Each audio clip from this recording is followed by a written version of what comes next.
এই দেখো এখানে 1 বাটি ময়দা আর 1 বাটি আটা দুটোকে নিয়ে আমি কি বানাচ্ছি তাহলে শুরু থেকে শেষ পর্যন্ত দেখো, বুঝতে পারবে আমি কি বানাচ্ছি। দেখো আটা আর ময়দাটা হাতে করে একটু দুটোকে পাইল করে নিয়েছি। এরপরে তেল, সাদা তেল দিয়েছি 1 চামচ, নুন স্বাদ মতন দিচ্ছি আর একটু জোয়ানকে হাতে করে ঘষে নিয়ে দিয়ে দিচ্ছি।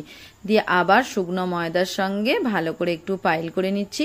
এরপরে অল্প অল্প জল দিয়ে একটা ডো তৈরি করে নেব। পুরো ভিডিওটা দেখবে তাহলে তোমাদের ভালো লাগবে কিভাবে করছি আর কি করছি। এই দেখো আমি অল্প অল্প জল দিয়ে ভালো করে ডোটা তৈরি করে নিচ্ছি। ডোটা তবে খুব বেশি পাতলা হবে না আর খুব বেশি নরম হবে না, যেরকম লুচি পরোটা বানানোর জন্য যে ডো বানাই সেই রকমই তৈরি করতে হবে। চলো ডোটা ভালো করে হাতে করে ঠেসে ঠেসে ভালো করে মাখিয়ে নিচ্ছি। এই দেখো মাখানো হয়ে গেছে। এটা আমি চাপা দিয়ে রেখে যাবো, বেশিক্ষণ নয় 5 মিনিটের মতন চাপা দিয়ে রাখলেই হবে। আর এইদিকে দেখো এটা চিজ নিয়েছি, এই চিজটা দিয়ে আজকে আমি বানাবো এই পরোটাটা। দেখো চিজটা একটু গ্রেটারের সাহায্যে গ্রেট করে নিচ্ছি। চিজের মধ্যে আরো অনেক কিছু দেবো, তাই আগে গ্রেট করে নিচ্ছি, তারপর তোমাদের দেখাচ্ছি। চিজটা না ভিজে ছিল বলে না একটু শক্ত হয়ে গেছে, তাই একটু দেরি হচ্ছে, কোনো অসুবিধে নেই। দেখো চিজটা আমার গ্রেট করা হয়ে গেছে। এর মধ্যে আমি ছোট্ট ছোট্ট করে পেঁয়াজ আর কাঁচা লঙ্কা কুচি, খুবই ছোট ছোট করে কুচিয়েছি। আর ধনে পাতাটাও তাই খুবই ছোট্ট ছোট্ট করে কুচিয়েছি। ধনে পাতাও দিয়ে দিচ্ছি, পেঁয়াজ কাঁচা লঙ্কা কুচিটাও দিয়ে দিচ্ছি। দিয়ে অল্প করে নুন দিয়ে দিচ্ছি, যেহেতু ময়দাতেও নুন দিয়েছিলাম তো তাই অল্প করে নুন দিয়েছি। নুন দিয়ে একটু চামচে করে পাইল, তবে হালকা হাতে পাইলটা করতে হবে, নাহলে চিজটা গলে যেতে পারে। এই দেখো হালকা হাতে একটু চামচে করে নেড়ে চেড়ে নিয়ে আর একটু গোলমরিচ গুঁড়ো দিয়ে দিচ্ছি। দাঁড়াও, গোলমরিচ গুঁড়ো দিতে ভুলে গিয়েছিলাম।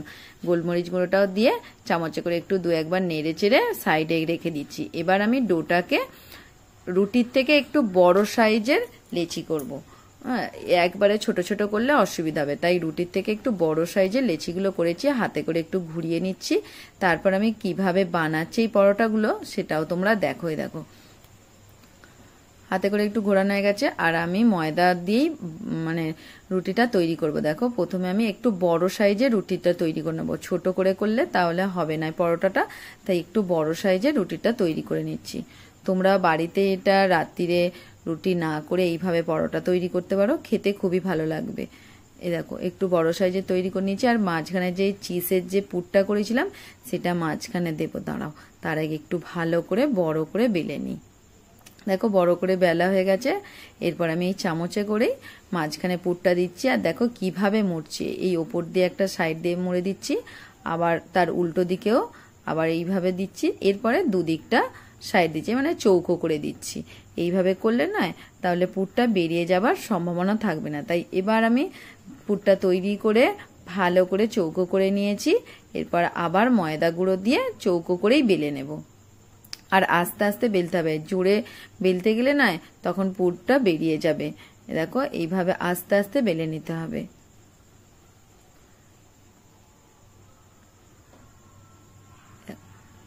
কি সুন্দর দেখতে লাগছে না চৌকো মতন পরোটা। এইভাবে প্রত্যেকটা আমি বেলে নিচ্ছি, তারপর আমি তোমাদের দেখাবো। এই দেখো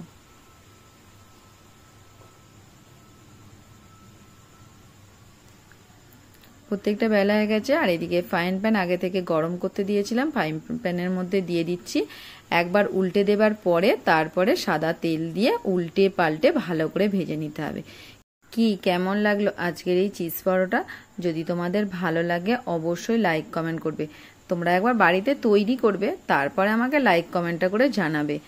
তাহলে এইভাবেই পরোটাগুলো এবার প্রত্যেকটা ভেজে নিচ্ছি, তারপর শেষে তোমাদের দেখাবো কতগুলো হয়েছে। অনেকগুলোই হয়ে গেছে এইভাবে পরোটাগুলো। এই দেখো আবার একটা পরোটা দিয়ে দিচ্ছি, দিয়ে উল্টে পাল্টে একটু ভেজে নিয়ে আবার সাদা তেল দিয়ে ভেজে নিচ্ছি। তবে তোমরা এটা বাটার দিয়েও ভাজতে পারো, আমার কাছে এই মুহূর্তে বাটার ছিল না তো তাই আমি সাদা তেল দিয়ে ভেজেছি।